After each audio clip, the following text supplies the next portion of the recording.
that there is urgency in the present case.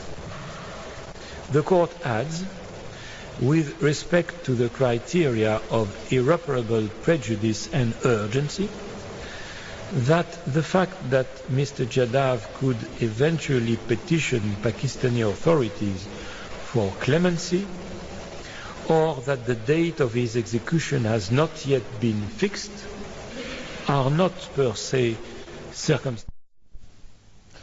चलिए इस मामले को लेकर हम चर्चा करेंगे। हमारे साथ हमारा पैनल जुड़ गया है। आपको तारुफ करा दूं, विदेश मामलों के जानकार करणवीर सिंह साहब हमारे साथ जुड़ेंगे, AK जैन साहब वरिष्ठ अधिवक्ता हैं वो हमारे साथ जुड़ रहे हैं, और महेश शर्मा जी जो कि वरिष्ठ पत्रकार हैं वो भी हमारे साथ जुड़ रहे हैं।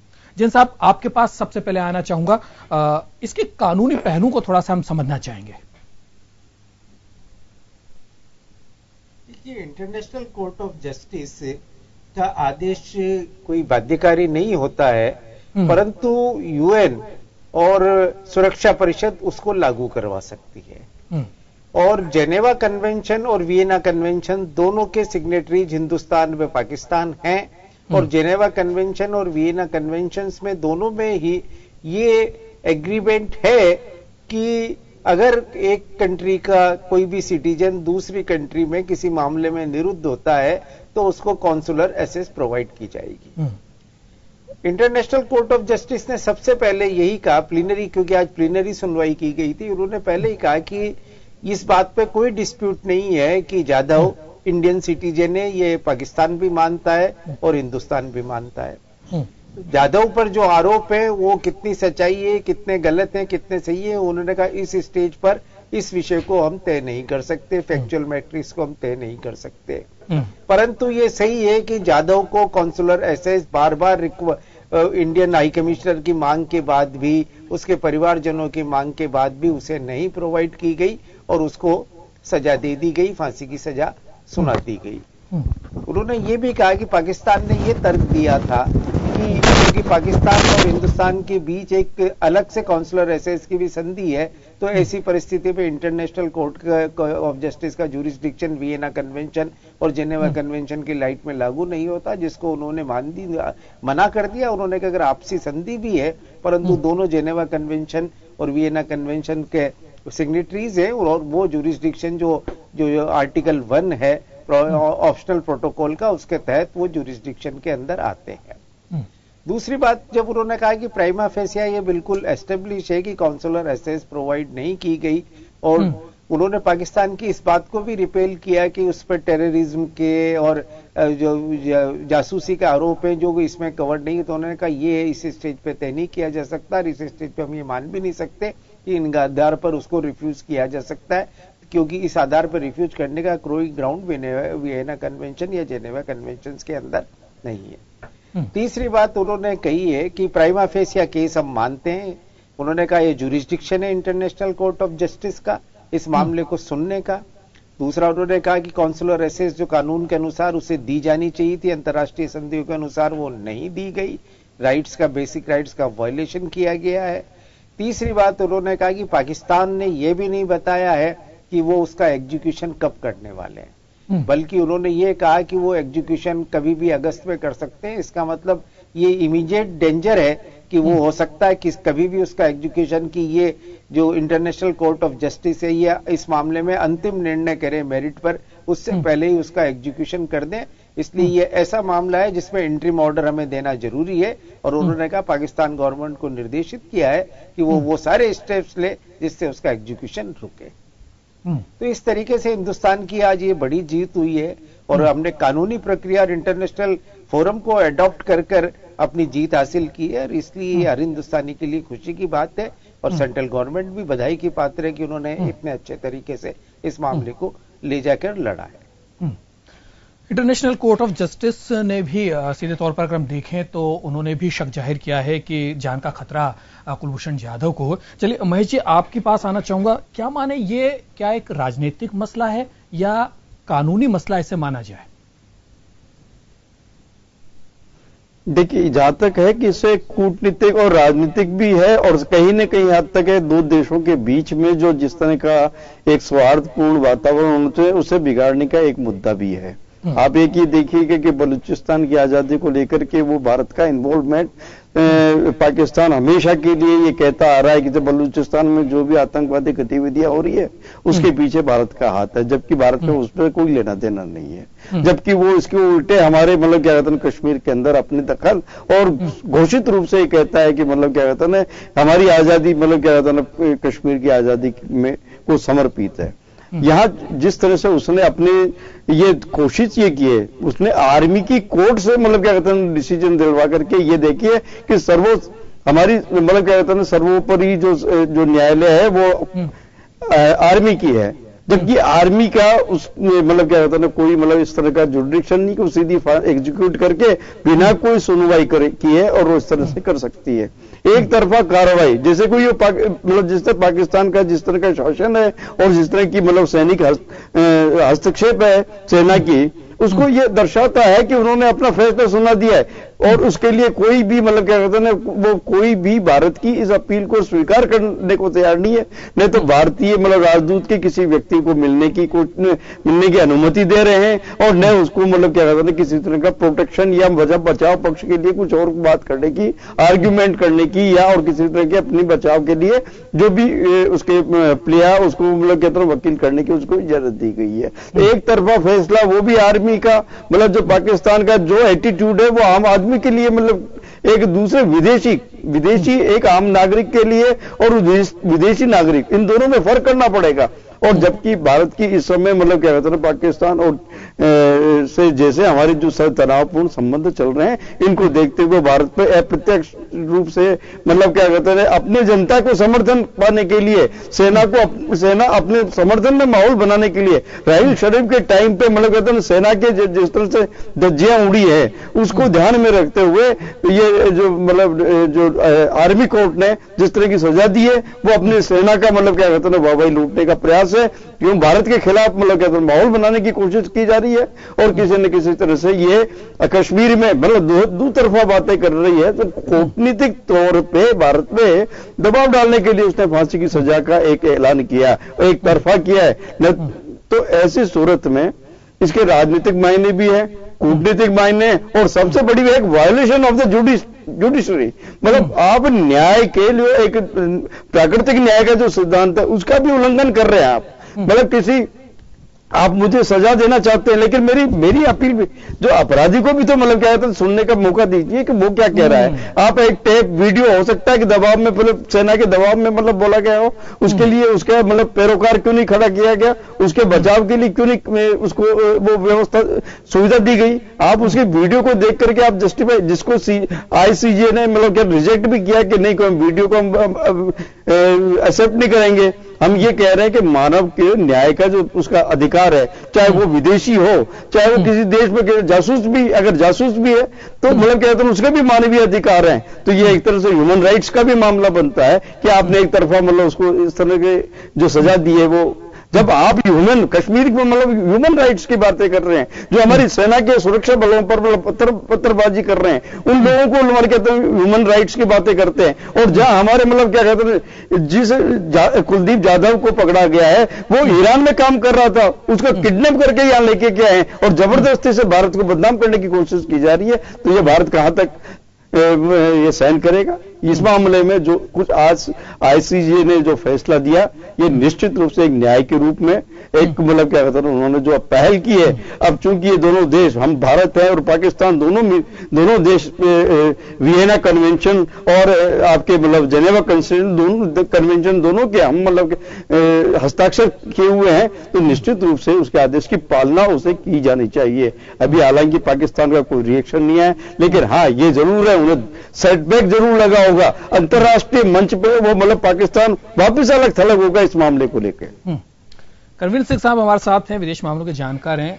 सिंह साहब, आपकी तरफ आना चाहूंगा। जिस तरीके का यह फैसला आया, बड़ी जीत की बात भारत के लिए है और भारत के सभी नागरिकों को जिस तरीके से इस मामले को लेकर एक नई चर्चा जो है पूरे देश भर में छिड़ी हुई थी और पाकिस्तान के खिलाफत पूरे देश में एक माहौल था, उसको लेकर एक बड़ा राहत हर भारतवासी के लिए है कि कुलभूषण जाधव के मामले के अंदर इंटरनेशनल कोर्ट ऑफ जस्टिस ने जो है फांसी की सजा पर रोक जरूर लगा दी। अब ये आखिरी फैसला आना बाकी है। कैसे देखें अभी तक का जो पूरा ये सुनवाई का प्रक्रिया रही है, उसको लेकर कैसे देखें इस पूरे मसले को लेकर? क्या पाकिस्तान इतनी आसानी से हथियार डाल देगा? उसने अभी जो उसका प्राथमिक तौर पर जो उसके सामने आए हैं, बयान आए हैं और जिस तरीके से बात आई है आईसीजे के फैसला उसे मंजूर नहीं है, ये बात वहां के जो ऑफिशियल्स हैं वो कहते हुए नजर आ रहे हैं। जी दुर्गेश जी, अंतर्राष्ट्रीय न्यायालय के इस फैसले में दो चीजें बहुत ही अहम है। एक तो यह कि कुलभूषण जाधव को अब एग्जीक्यूट नहीं किया जा सकता, उन्हें फांसी की सजा नहीं दी जा सकती जब तक अंतिम फैसला ना आ जाए। दूसरा, ये कोर्ट ने माना है कि हर एक नागरिक का ये अधिकार है कि उसको कॉन्सुलर एक्सेस है वो दिया जाना चाहिए। हालांकि कोर्ट ने पाकिस्तान को ये निर्देश नहीं दिया है कि आप भारत को कॉन्सुलर एक्सेस दीजिए, लेकिन सैद्धांतिक रूप में ये कह दिया है कि वियना कन्वेंशन के अनुसार हर एक नागरिक को ये अधिकार मिलना चाहिए कॉन्सुलर एक्सेस का। जहां तक इस फैसले को लागू करने की बात है, जीत की बात है, ना तो अंतर्राष्ट्रीय न्यायालय ने कुलभूषण जाधव को इनोसेंट करार दिया है और ना ही पाकिस्तान को यहां पर अपराधी करार दिया है। ये एक अंतरिम फैसला है, अब इसका आगे जो है कार्रवाई है वो आगे बढ़ेगी। लेकिन इस फैसले के निहितार्थ क्या हो सकते हैं, इंप्लीकेशंस क्या हो सकते हैं? क्या कुलभूषण जाधव को बचाया जा सकता है?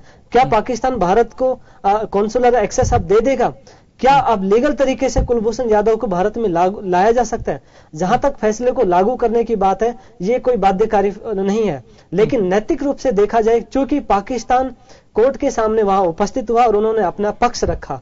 अगर चीन की तरह, जैसे चीन ने दक्षिण चीन सागर के मामले में कोर्ट का बहिष्कार किया, इस तरह अगर पाकिस्तान करता तो उस पर प्रेशर नहीं होता। लेकिन यहां पाकिस्तान के ऊपर एक नैतिक दबाव भी है कि वो इस फैसले को लागू करे। और जैसे कि तुरंत प्रतिक्रिया भी आई है, डॉन अखबार ने आज लिखा भी एक उनके कोई पूरा जो रिटायर्ड जस्टिस है उनके माध्यम से कि पाकिस्तान ने अपने पैरों पर कुल्हाड़ी मारी है और वीक तरीके से और डैमेजिंग तरीके से उन्होंने इस मुद्दे को अंतर्राष्ट्रीय न्यायालय में उठाया। उनका यह मानना है कि पाकिस्तान को वहां जाना ही नहीं चाहिए था, अपनी कब्र उन्होंने खुद अपने हाथों खोद ली है वहां अंतर्राष्ट्रीय न्यायालय में जाकर के। अब तो उस पर नैतिक दबाव भी बन गया है कि वह उस फैसले को स्वीकार करे। लेकिन अगर वह ऐसा नहीं मानता है तो भारत के पास एक ही रास्ता बचता है। अगर संवैधानिक कानूनी तरीके से देखा जाए तो भारत सुरक्षा परिषद में जाएगा और वहां पाकिस्तान की यह कंप्लेंट करेगा। लेकिन सुरक्षा परिषद में चीन, मुझे लगता है क्योंकि जिस तरह से भारत और चीन के रिश्ते इस समय चल रहे हैं, उसको देखते हुए निश्चित तौर पर चीन है वो पाकिस्तान को सपोर्ट भी करेगा, क्योंकि चीन कभी भी अंतर्राष्ट्रीय न्यायालय के फैसले को अपने अनुसार स्वीकार करता है। अदरवाइज वह उनके अंतर्राष्ट्रीय नियमों में, कानून कायदों में उनकी कोई श्रद्धा है, कोई विश्वास है वो नहीं है। सो ये भी एक इंप्लीकेशन इसका हो सकता है। मुझे लगता है लीगल तरीके से कम ये एक पॉलिटिकल मसला ज्यादा है और पॉलिटिकली इसको सॉर्ट आउट किया जा सकता है। जैसा कि सुषमा स्वराज ने कहा भी था कि बियॉन्ड द वे जाकर के हम ये कार्रवाई करेंगे। क्या पाकिस्तान को ये नहीं पता था कि भारत वो अंतर्राष्ट्रीय न्यायालय में जाएगा? क्योंकि जिस तरह से वहां की मिलिट्री कोर्ट ने फैसला सुनाया, 40 दिन की मोहलत दे दी, 4 दिन की सिर्फ न्यायालय जो कोर्ट की कार्रवाई के बाद इसको बियॉन्ड द लिमिट का क्या हम तात्पर्य निकालें? जिस तरीके से सुषमा स्वराज विदेश मंत्री हमारी, उन्होंने कहा था, क्या क्या बियॉन्ड द लिमिट हम जाके काम कर सकते हैं? कि जिस तरह से अंतर्राष्ट्रीय न्यायालय में जाना, संयुक्त राष्ट्र संघ में मुद्दा उठाना, ये तो लिमिट में आती है, ये तो एक ट्रेडिशनल वे है। लेकिन जहां तक जिस तरह से खबरें आई थी कि इंडियन एक्सप्रेस, दूसरे कई मीडिया रिपोर्ट्स में भी आया कि पाकिस्तान की सेना के उस टीम में जो कि ऑफिसर जिन्होंने कुलभूषण यादव को अरेस्ट किया था, उनकी टीम का एक ऑफिसर नेपाल में है वो पकड़ा गया और भारतीय एजेंसियों की गिरफ्त में है। कहीं न कहीं उसको लेकर के यहाँ बार्गेनिंग हो सकता है। दूसरा मसला यहाँ पर आता है क्योंकि पाकिस्तान को पता था कि अंतर्राष्ट्रीय न्यायालय में भारत जाएगा, इसके लिए वह पहले से तैयार था, इसीलिए उन्होंने अपनी टीम तैयार कर रखी थी और तभी उन्होंने हेग न्यायालय में जाकर के यहाँ पार्टिसिपेट भी किया। पाकिस्तान का असल मकसद इस पूरा जो प्रकरण है उसके पीछे यह देखा जा सकता है कि उसका मकसद था कि मुद्दे का अंतर्राष्ट्रीयकरण किया जाए, यह दिखाया जाए कि बलूचिस्तान के मामले में भारत हस्तक्षेप कर रहा है। अगर जब भारत, क्योंकि अभी हेग न्यायालय में जो कार्रवाई चल रही थी उसमें पाकिस्तान की तरफ से मोहम्मद फयाज ने कश्मीर का मुद्दा उठाया। उन्होंने कहा कि कश्मीर में भी अगर आप ह्यूमन राइट्स की बात करते हैं कुलभूषण यादव की, तो कश्मीर में भी ह्यूमन राइट्स का वायलेशन हो रहा है। कहीं न कहीं पाकिस्तान इस मुद्दे को अंतर्राष्ट्रीय न्यायालय में उसका अंतर्राष्ट्रीयकरण करने में, पूरी दुनिया के सामने रखने में कामयाब रहा है, क्योंकि भारत हमेशा चाहता था कि द्विपक्षीय मुद्दा है, बायलैटरली इसको सॉर्ट आउट किया जाना चाहिए। लेकिन तीसरा बात यह भी देखने को मिलता है पाकिस्तान अपने जाल में खुद फंस भी गया है। खुद पाकिस्तान का जिस तरह से आइसोलेशन और इंटरनेशनल ह्यूमिलिएशन हुआ है, वो पाकिस्तान पे प्रेशर डालेगा, जिसकी वजह से पाकिस्तान में सेना और जो सिविलियन गवर्नमेंट है उसके बीच में टकराव बढ़ेगा। अभी भी डॉन अखबार में खबर को लेकर के वहां आपस में टकराव है वो पहले से चला रहा है। और इसके बाद चूंकि पाकिस्तान की सेना ने सीधे सीधे कह दिया था कि भारत को लेकर के जो भी मसले होंगे पाकिस्तान आर्मी उसको सॉर्ट आउट करेगी। ऐसे में पाकिस्तान आर्मी के ऊपर भी क्वेश्चन लग गया और उसके द्वारा चलाए जा रहे मिलिट्री कोर्ट, जिसके ऊपर पहले से पाकिस्तान में बहस चल रही पिछले 3-4 महीने से, उन पर भी एक क्वेश्चन मार्क है यहां पर लग रहा है। सो कहीं ना कहीं पाकिस्तान में सिविलियन गवर्नमेंट और मिलिट्री के बीच में जो कन्फ्रंटेशन है वो जरूर बढ़ेगा, लेकिन पाकिस्तान चाहता है कि इस दबाव में आकर के, क्योंकि बियॉन्ड द वे ये भी होता है कि गुपचुप तरीके से आप पाकिस्तान से आप सांठगांठ कीजिए, बार्गेनिंग कीजिए और तब कुलभूषण जाधव को वापस लाइए, क्योंकि पाकिस्तान लीगली तौर पे देखा जाए तो यहां सीधे सीधे कुलभूषण यादव को भारत को सौंपने वाला नहीं है। जैन साहब आपकी तरफ आना चाहूंगा, कानूनी पहलुओं को आप बहुत अच्छी तरह से समझते हैं। जैन साहब आपसे जानना चाहूंगा कि क्या बियॉन्ड द लिमिट जिस तरीके से जिन संकेतों को कर्म सिंह साहब जो बता रहे हैं कि एक बार्गेनिंग गुपचुप तरीके से की जानी चाहिए, क्योंकि क्या लगता है आपको जिस तरीके का ये पूरा मामला अब अंतर्राष्ट्रीय स्तर पर आ गया है, अंतर्राष्ट्रीय कोर्ट में चला गया है और सारा मामला हुआ, तो क्या ये बार्गेनिंग हो सकती है? कानूनी पहलू जो हैं क्या उसी के तहत भारत को चलना चाहिए या फिर बियॉन्ड द लिमिट जाते हुए हमें कुछ काम करना चाहिए? देखिए, आज की डेट में तो भारत एक जीत की स्थिति में है जी। ये पहली बार मसला होगा जब भारत स्वयं चलाकर मामले को अंतर्राष्ट्रीय न्यायालय में लेके गया और पाकिस्तान का प्रतिनिधि वहां ये कहते रहे कि हिंदुस्तान को 4 महीने की तैयारी है, हमें सिर्फ 2 दिन का टाइम मिला, इसे हमें टाइम दिया जाए। तो इस मामले में हम जानते थे कि पाकिस्तान रॉन्ग कॉर्नर पे है, पाकिस्तान ने अंतर्राष्ट्रीय मानदंडों का, अंतर्राष्ट्रीय नियमों का उल्लंघन किया है। उन्होंने जो एक बेसिक बात है, किसी भी नागरिक को, दूसरे देश के नागरिक को जो कॉन्सुलर एक्सेस मिलनी चाहिए, उससे रिफ्यूज किया है। और इन सब बातों को लेकर वो दूसरी बात मैं थोड़ा सा सिंह साहब से यहां डिफर करूंगा, पाकिस्तान बलूचिस्तान को कभी भी अंतर्राष्ट्रीय विवाद नहीं बनाना चाहता। बलूचिस्तान पाकिस्तान की बहुत बड़ी कमजोर कड़ी है, वहां का उनका इलीगल ऑक्यूपेशन है, वहां के नवाब को जो खान थे उसको बंदी बनाकर उन्होंने जबरन वहां पर कब्जा किया है। और बलूचिस्तान में चीन का इंटरेस्ट है, पर अंतर्राष्ट्रीय लेवल पर ने चीन और पाकिस्तान दोनों ये नहीं चाहेंगे कि बलूचिस्तान को कोई अंतर्राष्ट्रीय मुद्दा बना दिया जाए या बलूचिस्तान की बात ज्यादा से ज्यादा दुनिया के सामने आए। तो इस तरह से यूं देखा जाए तो डिप्लोमेटिक रूप से भी हिंदुस्तान एक बलूचिस्तान के मामले को अंतर्राष्ट्रीय पटल पर ले जाने में इसमें सफल हुआ कुलभूषण जाधव के मामले से, क्योंकि जो बलूचिस्तान के ग्रुप्स हैं उन सबकी आवाज इस बात पर बार बार उठी है कि बलूचिस्तान में कुलभूषण को गिरफ्तार नहीं किया गया है, बल्कि इसको उठाकर ईरान से लाया गया है, उसका वहां पर कोई रोल नहीं है। बियॉन्ड द लिमिट जाने वाली बात है, ये तो राजनीतिक इच्छा शक्ति, राजनीतिक तैयारी जैसी बात है। इजराइल जैसे कंट्री इसको कर सकते हैं, हमारा देश इसको बियॉन्ड द लिमिट कर पाएगा या नहीं कर पाएगा, ये तो बड़ा एक राजनीतिक सा मसला है और मिलिट्री का मसला है। अगर कोई बड़ा स्टेप लें और बार्गेनिंग की बात है तो ये तो इस बात पर निर्भर करता है कि हमारे पास कितने साधन हैं, कितने लोग उनके बैठे हुए हैं, क्योंकि अभी पुराना इतिहास तो यही बताता है कि हम तो पाकिस्तान की उस चाल में भी फंस गए थे जब हम 5 डेडेड टेररिस्ट को इनको सौंप कर आए थे, हमारे विदेश मंत्री कंधार में जाकर उनको सौंप कर आए थे। तो उस साइड पे तो हम अभी कमजोर स्थिति में ही हैं। मुझे नहीं लगता, पुराने इतिहास को देखते हुए अगर वर्तमान सरकार इस इतिहास को बदल दे तो साधुवाद, बहुत अच्छी बात है। हिंदुस्तान की जनता और हिंदुस्तान का अवाम उनको हमेशा सलाम करेगा उनकी इस बहादुरी के लिए। परंतु ये एक राजनीतिक मसला है। कानूनी रूप से निश्चित रूप से कि पाकिस्तान मैं इतनी दम में नहीं मानता कि वो अंतर्राष्ट्रीय कोर्ट के निर्णय के बाद भी कुलभूषण जाधव को फांसी पे लगा सके। पाकिस्तान की आर्मी हो या पाकिस्तान की सिविलियन गवर्नमेंट हो, वो कम से कम इस स्तर पर कभी भी नहीं जा सकते कि चीन को छोड़कर बाकी सारे दुश्मन पूरे पश्चिम जगत को इस बात को लेकर नाराज कर लें। शर्मा जी, आपके पास आना चाहूंगा। जिस तरीके से अब तक जो अपनी चर्चा हुई है उसमें 2-3 चीजें जो है बड़ी समझने वाली है। एक तो बियॉन्ड द लिमिट क्या भारत जाएगा तो उसके क्या कुछ इंपैक्ट हो सकते हैं, जैसा कि AK जैन साहब ने बताया कि अब हमारी जीत हुई है और अगर हम लीगल तरीके से चले तो एक बड़ा दबाव जो है वो नैतिक दबाव तो है, उसके साथ साथ एक बड़ा दबाव जो है पश्चिमी जो क्षेत्र के जो देश हैं उनके तहत हम बना सकते हैं। हाँ, इस पूरे मसले के अंदर चीन जो है वो पाकिस्तान का साथ जरूर देगा। एक जो सबसे बड़ा सवाल यहां खड़ा होता है, जिस तरीके से ये पैरवी की गई, दलीलें दी गई पाकिस्तान की तरफ से, जो वीडियो पेश किया गया उसमें भी 105 कट लगाए हुए थे, तो इन सब चीजों को दरकिनार इंटरनेशनल कोर्ट ऑफ जस्टिस ने कर दिया। तो क्या लगता है इतने बड़े मसले को इतना बचकाना तरीके से पाकिस्तान ने क्यों पेश किया? क्या इसके पीछे की कोई और सियासत भी है? वहां मतलब वहां सेना ने अपना मतलब क्या कहते हैं अपनी कोर्ट में जो जिस तरह का फैसला दिया है कि जो भी कोई भी बाहर के जो भी द्विपक्षीय संबंध हो, राजनीति के सिविलियन गवर्नमेंट नहीं, हम हैं यहाँ हमसे भी समझौता किया जाए। एक तो ये पक्ष रहता है कि सेना अपना हाथ अपर हैंड रखना चाहती है, और जैसा कि आपने मतलब क्या होता है जो विदेशी मामलों की जो जानकारी उन्होंने भी बताया भी कि वहां मतलब क्या होता है कन्फ्रंट्रेशन की स्थिति आ रही है, बहुत एक लंबे अरसे से चल रही है। राहील शरीफ से शुरू होती है, पिछले जो मिलिट्री के जो वहां के कमांडर इन चीफ थे उनके रिजीम के दौरान की भी बात हुई है।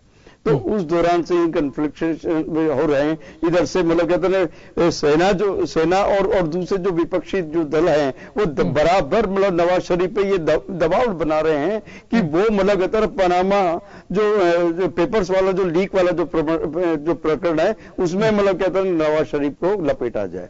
तो एक तो ये चीज है, भारत में ये इस तरह से कुलदीप यादव के मामले से जिस तरह से दबाव बनाए जाने से दो चीजें हैं। भारत के साथ जो जिस तरह का मामला है, बेशक चीन मतलब कुछ भी कहे या क्या है कि हाफिज सईद को लेकर के जो पाकिस्तान उसको मतलब कहते हैं नजरबंद कर रहा है, उसके समर्थन कौन मतलब क्या कहते हैं चीन कर रहा है। ये एक्सपोज तो हो ही रहा है कहीं ना कहीं कि वो आतंकवादियों को मतलब प्रेशर दे रहा पाकिस्तान। तो अगर इतना दबाव नहीं होता तो उसको मतलब हाफिज सईद को क्यों मतलब क्या कहता है नजरबंद करता।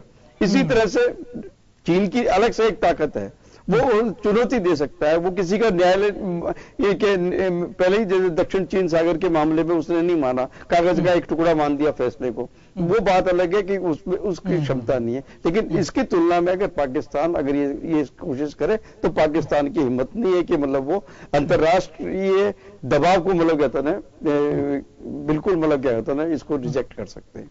अब आता है कि भारत के सामने रेमेडी क्या है, तो ये जो जैसे आपने कहा कि लेन देन को या गुपचुप सौदे को, एक ये भी एक संभावना है।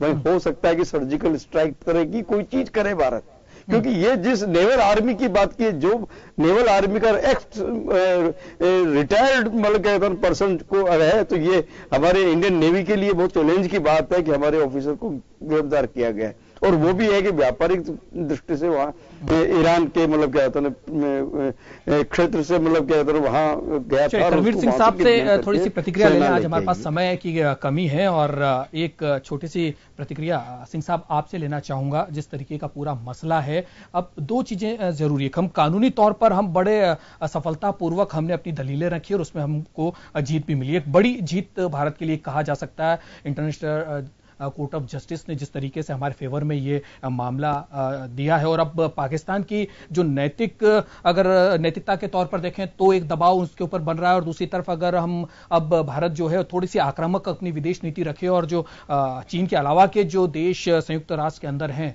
उनके ऊपर थोड़ा सा इन चीजों को लेकर वो जाए और बातचीत वहां पर करे, तो एक दबाव जो है वो बन सकता है। और इसके अंदर एक पूरी तरीके से जो है जब आखिरी फैसला आए तो भारत के पक्ष में आ सकता है, और पाकिस्तान को भी में दबाव में लिया जा सकता है। लगातार जो मोदी सरकार की जो अलग थलग पाकिस्तान को करने की नीति, उसके अंदर बहुत बड़ी एक सफलता जरूर हमें मिली है। एक छोटी सी प्रतिक्रिया है इस पूरे मसले पर आपसे चाहूंगा। जी, पाकिस्तान, जैसे मैंने कहा कि बलूचिस्तान के मसले में कि भारत के द्वारा इस तरह की सबवर्सिव एक्टिविटीज है वहां करवाई जा रही है पाकिस्तान में। शर्म शेख में भी दोनों देशों के बीच में एग्रीमेंट है, तभी ये मुद्दा उठाया। और 25 सितंबर 2016 को पाकिस्तान के द्वारा एक प्रेस रिलीज जारी करके कुलभूषण यादव का मामला उठाया, कहा कि भारत बलूचिस्तान में इस तरह की एक्टिविटीज में इन्वॉल्व है। उसके अलावा संयुक्त राष्ट्र महासभा की जब बैठक हुई उसके साइड लाइन में वहां भी एक OIC कंट्री का बैठक हुआ, वहां भी पाकिस्तान ने यह मसला उठाया। जी जी जी। और अगर आप इस मसले को देखते हैं तो पाकिस्तान का जो इस तरह से एक स्क्रिप्ट था कि किसी तरह से एक भारत को बदनाम किया जाए, क्योंकि भारत के प्रेशर की वजह से वह उसका आइसोलेशन हो रहा था और इंटरनेशनल लेवल पर ह्यूमिलिएशन हो रहा था, जिस तरह से डॉन अखबार ने इसको एक्सेप्ट भी किया कि उसका ह्यूमिलिएशन हो रहा है। तो ये ह्यूमिलिएशन पाकिस्तान का और ज्यादा बढ़ेगा। भारत के लिए मुझे लगता है कि अफगानिस्तान और ईरान जैसे जो कि पाकिस्तान के दोनों पड़ोसी देश है, दोनों के साथ इस समय उनके बहुत ही खराब रिश्ते चल रहे हैं। ऐसे में दोनों की मदद से एक प्रेशर बनाने की जरूरत है, क्योंकि भारत कुलभूषण यादव को भारत बार बार कहता रहा है कि वहां पर चाबार में वहां पर वो बिजनेस कर रहा था, लेकिन पाकिस्तान कहता है कि बलूचिस्तान में तैनात था। ऐसे में अगर ईरान का भारत को समर्थन मिल जाता है तो अंतरराष्ट्रीय लेवल पर एक भारत की और अधिक कूटनीतिक रूप से दबाव बनाने में भारत है वो कामयाब रहेगा। और इसके साथ साथ बियॉन्ड द वे डिप्लोमेसी है वो भी चलती रहनी चाहिए। जिस तरह से भारत ने सज्जन जिंदल को भेजा और इस तरह की दूसरी जो कूटनीतिक चलन है वो एक बैकडोर तरीके वो भी है, वो बिल्कुल। तो अब इस पूरे मसले को लेकर भारत को चारों और सभी पहलुओं पर विचार करके अपनी डिप्लोमेसी के तहत और बियॉन्ड द लिमिट जाने की जो बात जिस तरीके से चर्चा में आई है उस तरीके से भी काम किया जा सकता है। और साथ में अगर इस पूरे मसले को लेकर अगर पाकिस्तान अगर इसको डिनॉय करता है तो पाकिस्तान को घेरने के लिए संयुक्त राष्ट्र में भी अपील करनी चाहिए और जो दूसरे पश्चिमी देश हैं उनको फेवर में लिया जाना चाहिए, क्योंकि चाइना से हम ज्यादा उम्मीद नहीं कर सकते। और यही कारण है कि इस मामले को लेकर जो आक्रामक रणनीति होनी चाहिए वो जिस तरीके से अब तक अपनाई है भारत को आगे भी उसको रखना चाहिए, ताकि जो कुलभूषण जाधव है वो भारत लौट सके। तो फिलहाल इस चर्चा में इतना ही। हमारे साथ हमारे जो गेस्ट जुड़े करणवीर सिंह साहब, ए.के. जैन साहब और महेश शर्मा जी, सभी का बहुत बहुत शुक्रिया। फिलहाल खास खबर में इतना ही। देश और दुनिया की तमाम खबरों के लिए आप देखते रहिए जन टीवी। नमस्कार।